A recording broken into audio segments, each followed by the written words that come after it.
बिस्मिल्लाहिर्रहमानिर्रहीम। बच्चों, आज हमारी पहली ऑनलाइन क्लास है, तो आप सबको वेलकम सेकंड ईयर में। तो आज हम लोग जो है अपना सब्जेक्ट जो फिज़िक्स है उसको स्टार्ट करेंगे पार्ट 2 के लिए। तो इसके लिए सबसे पहले हमारे पास जो है जो बुक की बात होती है सबसे पहले क्लास में, तो जो बुक रिकमेंड की गई है वो पंजाब टेक्स्ट बुक बोर्ड है। तो सब बच्चों ने वही बुक लेनी है, पंजाब टेक्स्ट बुक बोर्ड। वो मार्केट से अवेलेबल है, वहाँ से ले भी सकते हैं आप लोग, ठीक है। जैसे कि हम लोगों ने पार्ट 1 में जो हमारे लेक्चर चैप्टर थे टोटल, वो 11 चैप्टर थे।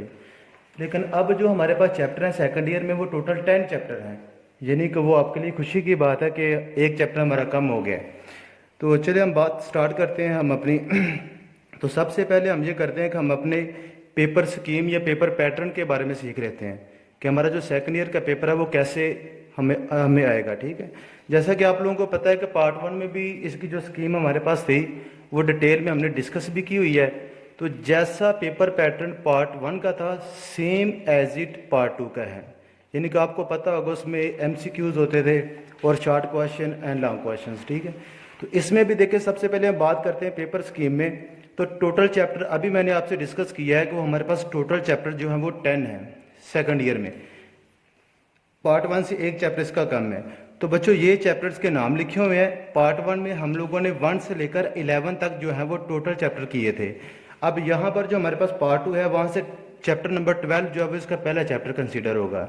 इसी तरह 13, 14, 15, 16, 17, 18, 19, 20 एंड 21, यानी कि चैप्टर 12 से लेकर 21 तक जो है वो हम लोगों ने सेकंड ईयर में डिस्कस करने हैं और हमारा पेपर भी इन्हीं में से आएगा। तो बच्चों, हम सबसे पहले बात करते हैं कि चैप्टर नंबर 12 में से MCQs एंड शॉर्ट क्वेश्चंस कितने कितने आएंगे। यानी कि हम जब पहले दिन ये बातें डिस्कस कर लेंगे तो हमें हर चैप्टर की इंपॉर्टेंस के बारे में पता चल जाएगा कि इस चैप्टर में से इतने मार्क्स का पेपर बन के आना है, 13 में से इतना बन के आएगा, 14 में से इतना बन के आएगा। तो हम फिर उस तरह उस चैप्टर को वेटेज देते हैं और उसके ऊपर ज़्यादा मेहनत करते हैं। तो बच्चों, सबसे पहले हम बात करते हैं चैप्टर नंबर 12। तो बच्चों, चैप्टर नंबर 12 में से जो MCQs बन के आएंगे बच्चों, वो 2 MCQs बन के आएंगे। यानी कि चैप्टर नंबर 12 की अगर बात की जाए तो कितने MCQs आएंगे, वहाँ से 2 MCQs आएंगे। और शॉर्ट क्वेश्चंस कितने आएंगे, 4 आएंगे। इसी तरह चैप्टर नंबर 13 की अगर बात करें तो चैप्टर नंबर 13 में से MCQs बन के आएगा 1 और जो शॉर्ट क्वेश्चन है वो बन के आएंगे 3। इसका मतलब ये हुआ कि चैप्टर नंबर 12 जो है उसकी ज़्यादा इंपॉर्टेंस है, उसकी ज़्यादा वेटेज है। फॉर एग्जांपल हम इसके हवाले से बात कर रहे हैं 13 से, तो चैप्टर नंबर 12 में से 2 MCQs, 4 शॉर्ट क्वेश्चन। इसी तरह चैप्टर नंबर 13 में से 1 MCQs और 3 शॉर्ट क्वेश्चन। इसी तरह अगर हम बात करें चैप्टर नंबर 14 की, तो चैप्टर नंबर 14 में भी इसी तरह MCQs 2 आएंगे और शॉर्ट क्वेश्चन 4 जाएंगे। तो बच्चों, इसी तरह आप ये सारे का सारा जो पैटर्न मैंने लिखा हुआ है 21 तक, वो आपको नजर आ रहा है, तो आप उसको देख सकते हैं और अच्छी तरह उसको पढ़ भी सकते हैं कि किस चैप्टर में से कितने MCQs बन के आ रहे हैं और कितने शॉर्ट क्वेश्चन बन के आ रहे हैं। तो बच्चों, मैंने पहले भी बात की आप लोगों से कि जैसे कि पार्ट 1 वाला जो सिलेबस था same as it paper pattern में कोई चेंजिंग नहीं है, सेम एज इट वैसे का वैसा हमारे पास जो है उसका सिलेबस है और उसका पेपर पैटर्न है। जैसे मैंने नीचे लिख भी दिया है, ठीक है। ऊपर मैंने आपको बता दिए चैप्टर्स के नाम और उसमें से जो MCQs आने हैं वो बता दिया और उसके साथ मैंने शॉर्ट क्वेश्चंस का आपको डिस्कस कर दिया। अभी मैंने लॉन्ग क्वेश्चंस की बात नहीं की, वो आगे जाके डिस्कस करते हैं, ठीक है। इसी तरह मैं अब मार्क्स डिस्ट्रीब्यूशन की बात कर लेता हूँ। हमने देखा था पार्ट 1 में भी जो हमारे पास क्वेश्चन नंबर 1 होता है वो MCQs के लिए होता है। तो बच्चों, MCQs 17 मार्क्स के होते हैं, यानी कि 17 मार्क्स। क्वेश्चन नंबर 1 MCQs का होगा और उसके टोटल नंबर 17 होंगे। तो बच्चों, अगर आप इसके काउंट करें ना, ये जो MCQs मैंने लिखे हैं हर चैप्टर के साथ, अगर आप इनको काउंट करें तो ये 17 बनेंगे। 17 से मुराद ये है कि एक MCQs का नंबर 1 है, तो इसका मतलब ये हुआ टोटल जो मार्क्स हैं वो हमारे पास 17 हो गए। इसी तरह जब हम शॉर्ट क्वेश्चंस की बात करते हैं बच्चों, तो शॉर्ट क्वेश्चंस के टोटल जो मार्क्स होते हैं वो 44 होते हैं। 44 से मुराद वो आगे मैं नेक्स्ट डिस्कस करता हूं कि ये 44 बनते कैसे हैं, ठीक है। इसी तरह जो लॉन्ग क्वेश्चन है उनके जो टोटल मार्क्स होंगे वो 24 होंगे। ये वो मार्क्स हैं जो हम आगे डिस्कस करने वाले हैं, ठीक है। तो बच्चों, ये सबसे पहले हमने ये बात की है कि हमने जो सेकंड ईयर के लिए बुक रिकमेंड की है वो हम लोगों ने पंजाब टेक्स्ट बुक बोर्ड का यूज़ करना है। डेफिनेशंस वगैरह वहीं से करनी है आप लोगों ने, और उसको जो थ्योरेटिकली है, आपको पता है फिजिक्स का जो सब्जेक्ट है वो ज़्यादातर न्यूमेरिकल टाइप होता है, ठीक है। तो कोशिश हमने करनी है कि उसका जो न्यूमेरिकल पार्ट है उसको ज़्यादा डिस्कस करें, यानी कि उसकी मैथमेटिकली फॉर्म को, उनकी डायग्राम्स को, ठीक है। तो थ्योरी जो है वो हम उसको रीड करके तो उसमें से एमसीक्यू जो है वो सारे के सारे देख सकते हैं। तो बच्चों ये हमारे पास चैप्टर 10 है। टोटल स्कीम के बारे में मैंने डिस्कस किया कि टोटल चैप्टर हमारे पास ये लिखे हुए हैं और एमसीक्यूज ये लिखे हुए हैं, किस चैप्टर में से कितने आने हैं। इसी तरह शॉर्ट क्वेश्चंस की बात की हुई है कि ये कौन से चैप्टर में से कितने शॉर्ट क्वेश्चंस आएंगे। और ये मैंने मार्क्स की डिस्ट्रीब्यूशन आप लोगों को बता दिया कि एमसीक्यूज टोटल 17 मार्क्स के होंगे, शॉर्ट क्वेश्चन के 44 मार्क्स हैं, लॉन्ग क्वेश्चन के 24 मार्क्स हैं। तो बच्चों चलिए इसको ज़रा थोड़ी डिटेल में देख लेते हैं ताकि हमें समझ आ जाए और हम उस तरह अपने सिलेबस को जो है वो लेके चलें और उन चैप्टर्स को उस तरह याद भी करेंगे हम लोग, ठीक है। तो बच्चों सबसे पहले बात मैंने की थी आप लोगों को कि एमसीक्यूज का हमारा जो है वो सबसे पहला क्वेश्चन होता है, और उसकी बात भी हमने कर ली है कि उसके टोटल 17 मार्क्स होंगे, ठीक है, यानी कि एक एमसीक्यूज का 1 नंबर होगा। इसी तरह बच्चों जो क्वेश्चन नंबर 2 होगा तो वो बच्चों शॉर्ट क्वेश्चंस के लिए होगा। हमने पार्ट 1 में बड़ी अच्छी तरह इसको डिटेल में डिस्कस भी किया हुआ है।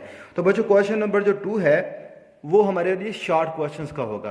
तो बच्चों ये देखिए मैंने साथ में लिख भी दिया है, अटेम्प्ट एनी 8 आउट ऑफ 12, यानी कि जो क्वेश्चन नंबर 2 होगा वो शॉर्ट क्वेश्चंस के लिए, और उसके टोटल जो है वो सवाल होंगे 12, और 12 में से हम लोगों ने करने 8 करने हैं, ठीक है। तो मैं साथ में ये बताने भी लगा हूं कि ये जो 12 क्वेश्चंस हमारे पास है, ये जो 12 सवाल हैं, ये कौन कौन से चैप्टर में से आएंगे। तो बच्चों सबसे पहले मैंने ये लिखा हुआ है चैप्टर नंबर 12। तो चैप्टर नंबर 12 में से कितने शॉर्ट क्वेश्चंस आने वाले हैं हमारे पेपर में, ये 4 क्वेश्चंस आ रहे हैं। इसका मतलब ये हुआ ये काफी इंपॉर्टेंट है शॉर्ट क्वेश्चंस के हवाले से, ठीक है। और इसी तरह फिर इसका जो साथ में चैप्टर कौन सा इंक्लूड होगा, चैप्टर नंबर 14, यानी कि चैप्टर नंबर 14 में से भी कितने क्वेश्चन आने वाले हैं, 4 क्वेश्चन आने वाले, 4 सवाल आने वाले हैं, ठीक है। इसी तरह चैप्टर नंबर 15 की बात करेंगे तो चैप्टर नंबर 15 में से भी 4 सवाल आने वाले हैं, ठीक है। तो बच्चों देखिएगा जरा, 4 आगे चैप्टर नंबर 15 में से, 4 आगे 14 में से, और 4 आगे 12 में से। तो बच्चों ये टोटल हमारे पास बनते हैं 12। तो हमने इन 12 में से बच्चों हम लोगों ने 8 करने हैं, यानी कि अगर हम लोग अपने पेपर का जो पहला शॉर्ट क्वेश्चन है क्वेश्चन नंबर 2, उसमें से अगर हम लोग ये देखना चाहें कि हमने 8 सवाल अटेम्प्ट करने हैं तो बच्चों हमने ऐसे करने हैं, यानी कि इन चैप्टर्स को फोकस करना है, और यहाँ से 12 होंगे और 8 आ जाएंगे। तो बच्चों आप इसके बारे में जानते ही हैं कि टोटल जो हमारे पास अगर ये 8 सवाल हैं या 12 में से 8 करने हैं तो हमें पता है कि एक शॉर्ट क्वेश्चन के नंबर होते हैं 2। तो बच्चों फिर अगर हम लोगों ने यहाँ से 8 करने हैं तो मैं लिख लेता हूँ यहाँ पे 8 को मल्टीप्लाई करेंगे 2 के साथ, तो 8 मल्टीप्लाई 2 कितने हो गए, 16। इसका मतलब ये हुआ कि यहाँ से जो सवाल हमने जो नंबर हासिल करने हैं वो 16 नंबर लेने हैं, ठीक है, और इन 12 में से लेने हैं। इसी तरह बच्चों क्वेश्चन नंबर 3 भी जो होगा वो भी हमारे लिए शॉर्ट क्वेश्चंस के हवाले से होगा, और शॉर्ट क्वेश्चंस में भी इसमें मैंने लिख दिया साथ में अटेम्प्ट एनी 8 आउट ऑफ 12, इसमें से भी हमने 12 में से 8 ही करने हैं। मैं दोबारा से रिपीट कर रहा हूँ कि फर्स्ट ईयर का और सेकंड ईयर का सिलेबस में कोई पेपर पैटर्न में कोई फर्क नहीं है, जैसे उसका था वैसे ही इसका भी है, ठीक है। तो question number 3 attempt any 8 out of 12। तो बच्चों इसमें से कौन कौन से चैप्टर शामिल होने वाले हैं, ये जो 12 सवाल है ये कौन कौन से चैप्टर्स मिलकर बनाएंगे 12 टोटल। तो बच्चों देखें ऊपर वाले में 12, 14 और 15 थे, इनमें से 12 होने तो हमने 8 करने हैं। अब नीचे वाले पोर्शन में देखिएगा इनमें से कोई भी शामिल नहीं होगा क्योंकि इनमें से आ गए हैं, वो ऊपर वाले में कंसीडर हो चुके हैं। अब क्वेश्चन नंबर 3 में आएंगे चैप्टर नंबर 13, और चैप्टर नंबर 13 में आएंगे 3 क्वेश्चंस टोटल शॉर्ट, और इसी तरह 16 में भी कितने आएंगे, 3 सवाल, 17 में से भी 3, और 18 में से भी 3 सवाल आएंगे। तो बच्चों देखिए 3 + 3 6, 6 + 3 9, 9 + 3 12। इसका मतलब ये हुआ कि अगर हमने क्वेश्चन नंबर 3 में से हमने 8 सवाल करने हैं, 8 सवाल करने का मतलब है कि 8 को 2 से मल्टीप्लाई करेंगे तो इसके भी कितने बन गए, टोटल है 16 नंबर। यानी कि अगर इसमें से भी हमने अपने टोटल 16 नंबर लेने हैं तो हमें इन चैप्टर्स को अच्छी तरह याद करना पड़ेगा, और इनमें से जो क्वेश्चन है जो हमारे पास 12 है टोटल वो ऐसे बन के आएंगे।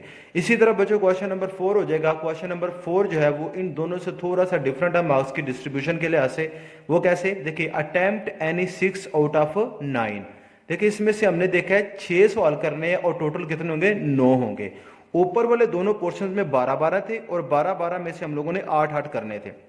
इसी तरह अब जो 4 वाला है ये भी है तो शॉर्ट क्वेश्चन ही है, लेकिन इसमें से क्या फर्क है, इसमें हमने 6 सवाल करने हैं और टोटल कितने होंगे, 9। अब हम ये देखते हैं कि ये 9 सवाल कहाँ से आने वाले हैं, ये 9 क्वेश्चंस कहाँ से आने वाले हैं। तो बच्चों ये chapter number 19, chapter number 20 and chapter number 21, in chapters को इंक्लूड करके इसमें से, जैसे फॉर एग्जांपल देखो 19 में से 3 क्वेश्चंस आएंगे, 20 में से 3 आएंगे एंड 21 में से भी 3 आएंगे, तो ये टोटल बन गए 9। अब इस 9 में से हमने कितने करने हैं? 6। इसका मतलब ये हुआ कि 6 को मल्टीप्लाई करेंगे 2 के साथ तो हमारे पास कितने बन जाएंगे? 12। तो बच्चों मैथ तो आपका माशाल्लाह ठीक ही होगा। 16 + 16 कितने हो गए? 32 एंड 32 + 12 कितने हो गए? 44। तो देखिए मैंने पीछे भी आप लोगों को बताया था कि हमारे जो शॉर्ट क्वेश्चंस के टोटल नंबर है वो कितने हैं? 44।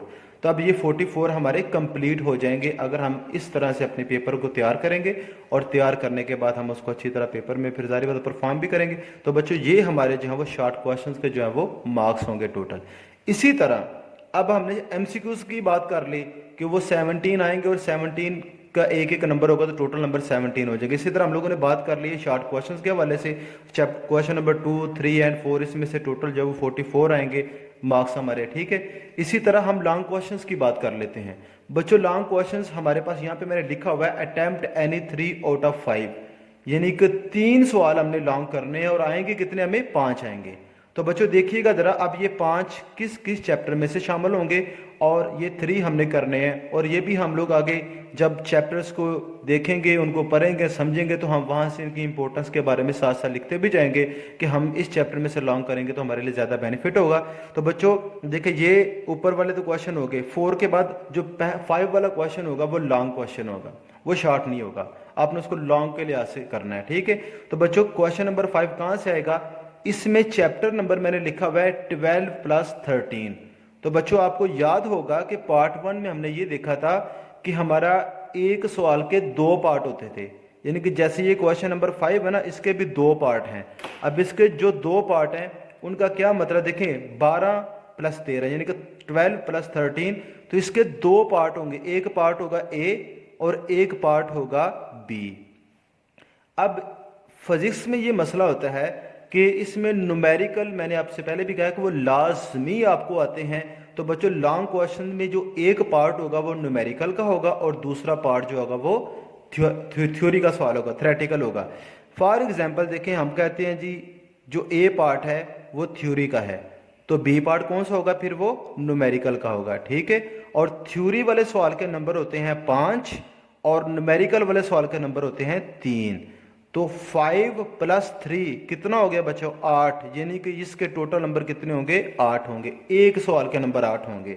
मैं पार्ट 1 में भी आप लोगों को बड़ी डिटेल में बता चुका हूं, तो यहाँ पर दोबारा से मैंने आपको डिस्कस कर दिया है कि क्वेश्चन नंबर 5 होगा वो कौन कौन से चैप्टर शामिल होंगे? Chapter number 12 + 13। अब देखो 12 में से अगर थ्योरी का सवाल आता है तो बच्चों न्यूमेरिकल कहाँ से आएगा? 13 में से, ठीक है। अगर 13 में से थ्योरी का सवाल आता है तो न्यूमेरिकल कहां से आएगा? 12 में से, ठीक है। तो इस तरह दोनों को मिक्स करके एक सवाल कंप्लीट बनेगा और उसके नंबर कितने होंगे? 8 होंगे। ये ऐसा कभी नहीं होगा कि वो दोनों पार्ट एक ही चैप्टर में से डाल दें, मतलब 13 में ही न्यूमेरिकल और इसी का ही थ्योरी का सवाल, ऐसा कभी नहीं होगा। वो दोनों को मिक्स करेगा, अगर एक में से थ्योरी है तो दूसरे में से न्यूमेरिकल होगा, ठीक है। इसी तरह क्वेश्चन नंबर 6 भी सेम बच्चों इसी तरह ही है। ये चैप्टर नंबर 14 और 15 को मिला के आएगा, 8 नंबर इसके भी होंगे। तो हम साथ साथ यहाँ पे मार्क्स लिखते जाते हैं, ठीक है। ये देखो इसके भी टोटल कितने हो गए? नंबर 8। इसके भी टोटल कितने हो गए? 8। इसी तरह चैप्टर नंबर 7 जो है ये कौन कौन सा चैप्टर है? 16 + 18, इसके भी कितने हो गए? 8। इसी तरह चैप्टर नंबर 17 + 21, इसके भी 8। इसी तरह ये भी 8। तो बच्चों ये 5 सवाल है टोटल, देखिए काउंट करें जरा, 1 2 3 4 5। इन 5 में से हमने करने कितने हैं? 3 करने हैं, यानी कि 2 सवाल ऑप्शन में है। तो बच्चों अगर 3 करने हैं तो फिर 3 क्वेश्चंस के मार्क्स काउंट करते हैं ना, 8 + 8 16, 16 + 8 कितने हो गए? 24, यानी कि इसके भी हमारे पास जो टोटल मार्क्स है वो कितने हैं? 24। तो देखें जो हमने पीछे डिस्कस किया है वो सारी की सारी बात हमने देख भी ली है कि लॉन्ग क्वेश्चन में से 24 मार्क्स, शॉर्ट में से 44 एंड एमसीक्यूज के 17 मार्क्स होंगे, ठीक है। ये तो बच्चों हमने एक थोड़ा सा इंट्रोडक्शन किया, हमने पेपर स्कीम के बारे में डिस्कस किया कि इस तरह की पेपर स्कीम होगी। और यहाँ से देखें मैं सोच रहा था कि हर चैप्टर्स के बारे में नाम लिख दूँ, तो मैंने कहा चलो फिर ऐसे ही काफ़ी है कि ये देखें ज़रा, इसमें से हमने पता चल गया कि ये जो हमारे पास चैप्टर्स हैं, तो हम इसको जब कोई भी चैप्टर डिस्कस करेंगे तो उसके नाम के ऊपर भी डिस्कस करेंगे कि इसका नाम ये क्यों रखा गया है। ठीक है, इसी तरह ये हम लोगों ने स्कीम जो वो टोटल है वो हम लोगों ने कर ली है। अब हम बच्चों आज जो है थोड़ा सा काम, कोई एक दो डेफिनेशन जो है वो भी कर लेते हैं, ताकि जो कल वाला लेक्चर हमारा होगा वो थोड़ा ईजी हो जाएगा, क्योंकि हम पहले जब डेफिनेशन को समझ लेंगे तो हम आगे लॉन्ग क्वेश्चन में ईजी आसानी से उसको जो है कर सकेंगे। तो ये मैंने सिर्फ 2-3 डेफिनेशन लिखी हैं, ठीक है। इनके ऊपर सिर्फ एक मुख्तसर सा इनको इंट्रोडक्शन करते हैं। इनकी डिटेल के बारे में जब हम लॉन्ग क्वेश्चन में जाएंगे तो बहुत डिटेल में वहाँ पर डिस्कस भी करेंगे इनको, ठीक है। अभी सिर्फ हम लोगों ने इनके बारे में सिर्फ क्या करना है कि सिर्फ इनका इंट्रोडक्शन करना है, ठीक है। और इंट्रोडक्शन में हम लोगों ने देखिएगा ज़रा, सबसे पहली बात ये वाली है कि हम ये देखते हैं कि ये हमारे पास जो है वो चैप्टर नंबर 12, देखें पहले भी मैंने बताया है कि 1 से लेकर 11 तक जो हमारे पास चैप्टर्स थे वो थे हमारे पास पार्ट 1 में। अब पार्ट 2 है तो इसका 12 से स्टार्ट होगा और ये इसका चैप्टर नंबर 1 होगा।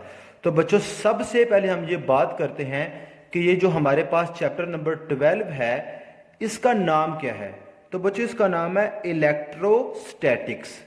इलेक्ट्रोस्टैटिक्स बच्चों फिर देखिएगा जरा, लफ्ज में पढ़ रहा हूं इलेक्ट्रोस्टैटिक्स।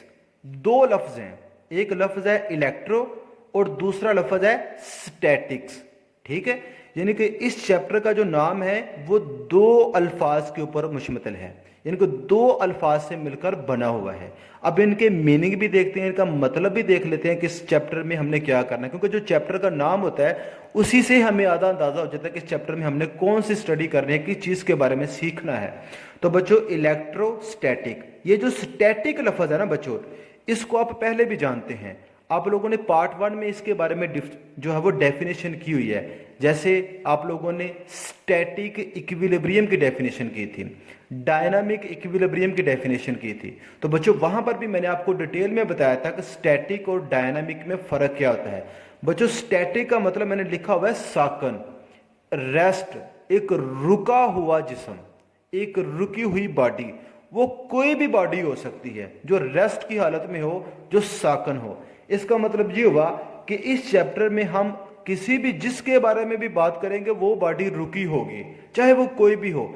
तो बच्चों फिर चैप्टर के नाम के ऊपर दोबारा थे इलेक्ट्रो। इलेक्ट्रो का मतलब मीनिंग कह सकते हैं चार्ज, ठीक है बच्चों, क्या कह सकते हैं, चार्ज। तो बच्चों ये देखिएगा जरा कि चार्ज किस हालत में रुका हुआ, यानी कि इलेक्ट्रोस्टैटिक रुके हुए चार्ज के बारे में स्टडी, रुके हुए चार्ज के बारे में स्टडी करनी है हम लोगों ने। यानी कि इस चैप्टर में जब भी हम चार्ज की बात करेंगे, अब ये आपको एक लफ्ज चार्ज में यूज कर रहा हूं, इसकी देखिए ये मैंने अगर डेफिनेशन भी लिखी है, इसके ऊपर मजीद बात भी करते हैं, ठीक है। तो इलेक्ट्रोस्टैटिक वाले चैप्टर में हमने देखिए, मैं इस नाम के ऊपर ज्यादा थोड़ा सा फोकस कर रहा हूं ताकि मैं ये सोच रहा हूं कि आपको समझ आ जाए और चैप्टर हमारा इजी हो जाए आगे, ठीक है। तो इलेक्ट्रोस्टैटिक का मतलब है हमने इस चैप्टर में चार्ज के बारे में स्टडी करनी है, लेकिन वो चार्ज किस हालत में होगा, रुका हुआ होगा। तो रुके हुए चार्ज के बारे में हम लोगों ने स्टडी करनी है, किस चैप्टर में, चैप्टर नंबर 12 में। तो बच्चों ये देखिएगा जरा, मैंने सबसे पहले ये डेफिनेशन लिखी है क्योंकि चैप्टर का नाम इलेक्ट्रोस्टैटिक है, तो हम इलेक्ट्रोस्टैटिक की डेफिनेशन सबसे पहले करते हैं। तो इलेक्ट्रोस्टैटिक की डेफिनेशन हमारे पास देखिए मैंने लिखी हुई है, the study of electric charges, यानी कि चार्जेस की स्टडी किस हालत में, एट रेस्ट। अभी ऊपर भी मैंने बात की है कि स्टैटिक का मतलब होता है साकन, रुका हुआ जिस्म। तो इसका मतलब हमने डेफिनेशन में भी लिख लिया, the study of electric charge at rest under the action of electric force. अब ये एक लफ्ज नया आ रहा है, इलेक्ट्रिक फोर्स। अब चार्ज के बारे में हमने थोड़ा सा पता चल गया, उसके बारे में मजीद आगे ही बात करते हैं। अब आगे इलेक्ट्रिक फोर्स, इसके बारे में हम लोग आगे डिटेल में बात करेंगे, ठीक है। इसकी डेफिनेशन भी करेंगे और डिटेल में बात भी करेंगे। तो बच्चों the study of electric charges at rest under the action of electric force is known as electrostatic. अब आपको समझ आ गई होगी डेफिनेशन करने से कि हम चार्ज की जब रेस्ट की हालत में स्टडी करते हैं और किसी इलेक्ट्रिक फोर्स की मौजूदगी में, अंडर द एक्शन मतलब किसी इलेक्ट्रिक फोर्स की मौजूदगी में स्टडी करते हैं तो वो हमारे पास इलेक्ट्रोस्टैटिक कहलाती है। तो बच्चों फिर देखिएगा ज़रा, मैं आपको पहले बता चुका हूँ कि जो अहम अहम लफ्ज़ होते हैं वो डेफिनेशन में हम उनको मार्क कर लेते हैं। तो देखो मैंने इस डेफिनेशन में दो लफ्ज़ों को मार्क किया है, एक इलेक्ट्रिक चार्ज को और एक इलेक्ट्रिक फोर्स को। तो अब हम सबसे पहले जो है वो इलेक्ट्रिक चार्ज के बारे में सीखते हैं। कंफ्यूज नहीं होना, परेशान नहीं होना, हमने सिर्फ सबसे पहले ये देखना कि चैप्टर का नाम है इलेक्ट्रोस्टैटिक। तो हमने कहा जी इलेक्ट्रो मीन चार्ज और स्टैटिक मीन रुका हुआ, तो रुके हुए चार्ज के बारे में स्टडी क्या कहलाती है, इलेक्ट्रोस्टैटिक। तो अब ये इलेक्ट्रिक चार्ज के बारे में बात करते हैं, ये बड़ी अहम चीज है। देखो बच्चों इलेक्ट्रिक चार्ज क्या है, देखिए यहां पे मैंने डेफिनेशन लिखी है, charge is the intrinsic property. बच्चों ये जो लफ्ज इंट्रिंसिक लिखा हुआ है ना, INTRINSIC, इंट्रिंसिक का मतलब होता है अंदरूनी प्रॉपर्टी, यानी कि ये किसी भी बॉडी की अंदरूनी प्रॉपर्टी है, इंट्रिंसिक प्रॉपर्टी है, ठीक है ना। जैसे मैं आपको एग्जांपल देता हूं कि आप एक कंब को, जो कंगा होता है, ठीक है ना, उसको आप बालों के साथ रब करते हैं, तो आप देखते हैं कि जब आप फिर कागज के छोटे छोटे टुकड़े पीस रखें और उस कंब को रब करने के बाद उन कागज के टुकड़ों को पास लेके जाएं, तो वो कंब जो है वो उन टुकड़ों को जो है वो अपनी तरफ खींचता है, ठीक है। ये आप लोगों ने मैट्रिक में डिफरेंट तरह के इसके जो है वो अपने एक्सपेरिमेंट किए हुए हैं। तो इसका मतलब ये हुआ, जब हम उस कंब को बालों के साथ रब करते हैं तो उसकी अंदरूनी प्रॉपर्टी में चेंज आ जाता है, ठीक है। पहले वो कागज के टुकड़ों को अपनी तरफ अट्रैक्ट नहीं कर रहा था, कशिश नहीं कर रहा था, लेकिन रब करने के बाद उसने अट्रैक्ट करना शुरू कर दिया, इसका मतलब उसके अंदरूनी प्रॉपर्टी में कोई चेंज आया है। तो बच्चों इलेक्ट्रिक चार्ज भी यही होता है, इनका charge is the intrinsic property of fundamental part. अब ये पार्टिकल कोई भी हो सकता है, वो कंब भी एक पार्टिकल ही है, ठीक है, तो कोई भी पार्टिकल हो सकता है। तो बच्चों ये हमारे पास इलेक्ट्रिक चार्ज की डेफिनेशन बनी। इस तरह अब हम इसकी थोड़ी सी खसूसियात, इसकी कुछ प्रॉपर्टीज के बारे में डिस्कस कर लेते हैं कि प्रॉपर्टीज ऑफ इलेक्ट्रिक चार्जेस। बच्चों सबसे पहले आपने बात याद रखनी है कि चार्ज की दो तरह की किस्में होती हैं, चार्ज या तो नेगेटिव हो सकता है या फिर पॉजिटिव हो सकता है, ठीक है, ये बात आपने याद रखनी है। चार्ज या तो नेगेटिव हो सकता है या फिर पॉजिटिव हो सकता है। तो बच्चों नेगेटिव एंड पॉजिटिव चार्ज दो तरह के होते हैं, ठीक है। आगे इसकी जो दूसरी property, a particle having no charge is called neutral particle, यानी कि ऐसा पार्टिकल जिसके ऊपर ना नेगेटिव हो ना पॉजिटिव हो, यानी कि ना ही वो नेगेटिव चार्ज हो ना ही वो पॉजिटिव चार्ज हो, ठीक है ना। अभी हम आगे बात करते हैं कि नेगेटिव और पॉजिटिव में फर्क क्या है, ठीक है।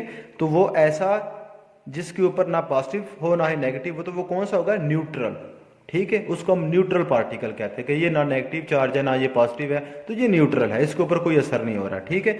ये बात आपने याद रखनी है। ये जो तीसरा पॉइंट है ये हम बहुत ज्यादा डिस्कस करेंगे इस चैप्टर में और नेक्स्ट आने वाले चैप्टर्स में भी। लाइक का मतलब होता है एक जैसे, ठीक है, यहां पर मैं लिख भी देता हूं, मेंशन भी कर देता हूं, लाइक मतलब एक जैसे। तो बच्चों लाइक चार्जेस, अगर दो चार्जेस दोनों एक जैसे हों, मतलब दोनों नेगेटिव हों या फिर दोनों पॉजिटिव हों, तो वो क्या करेंगे, रिपेल ईच अदर, एक दूसरे को दफा करेंगे, ठीक है ना, एक दूसरे से परे लेके जाएंगे। तो रिपेल का मतलब होता है दफा करना, ठीक है ना। तो हमने लिख लिया यहाँ पे साथ में, रिपेल का मतलब होता है दफा करना, दूर करना किसी चीज को अपने करीब से, ठीक है। तो बच्चों अगर दोनों चार्जेस एक जैसे होंगे, लाइक चार्जेस होंगे, तो वो क्या करेंगे, रिपेल करेंगे। ये बड़ा ही अहम पॉइंट है, ठीक है। इसी तरह ईच अदर यानी कि एक दूसरे को रिपेल कर देंगे। एंड अनलाइक, अनलाइक का मतलब मुख्तलिफ, यानी कि एक अगर पॉजिटिव है तो दूसरा कौन सा है, पॉजिटिव चार्ज है, ठीक है ना। तो वो अगर दोनों करीब आ जाएं तो आपस में क्या करेंगे, अट्रैक्ट करेंगे। अट्रैक्ट का मतलब होता है कशिश, यानी कि एक दूसरे को अपनी तरफ खींचना, ठीक है। तो ये हमारे पास एक दूसरे को खींचना होता है, ठीक है ना। तो बच्चों हमने सीखा कि अगर दोनों चार्ज एक तरह के हो, यानी कि दोनों नेगेटिव हो, तो वो क्या करेंगे, आपस में ये लफ्ज लिखा हुआ है वो रिपेल करेंगे। या फिर वो दोनों पॉजिटिव हों तो वो क्या करेंगे, फिर भी रिपेल करेंगे। अगर वो अनलाइक हो, यानी कि मुख्तलिफ हो, यानी कि एक पॉजिटिव हो और दूसरा नेगेटिव हो, तो आपस में क्या करेंगे, अट्रैक्ट करेंगे, वो कशिश करेंगे। तो मैं इतनी ही डेफिनेशन आज के लिए काफ़ी है। बाकी इंशाअल्लाह ताला जो है वो हम अगर नेक्स्ट लेक्चर में जो है, दूसरे लेक्चर में इनके बारे में दोबारा से डिटेल में करनी है। आपका काम सिर्फ इतना है कि सिर्फ इन डेफिनेशंस को याद कीजिए, इन पॉइंट को थोड़ा डिस्कस कीजिए, क्योंकि जब आगे लॉन्ग क्वेश्चन आएंगे तो उनमें मैं आप लोगों से वैसे भी सवाल करूँगा, ठीक है। तो आप लोग उसमें यानी कि समझ आएंगे कि सर ने क्या बोला है कि उसमें नेगेटिव चार्ज है, पॉजिटिव चार्ज है, जब दोनों नेगेटिव आ जाएंगे तो आपस में क्या करेंगे, रिपेल करेंगे, अट्रैक्ट करें। तो बच्चों ये बातें आपने याद रखनी है, ठीक है। अल्लाह हाफिज़।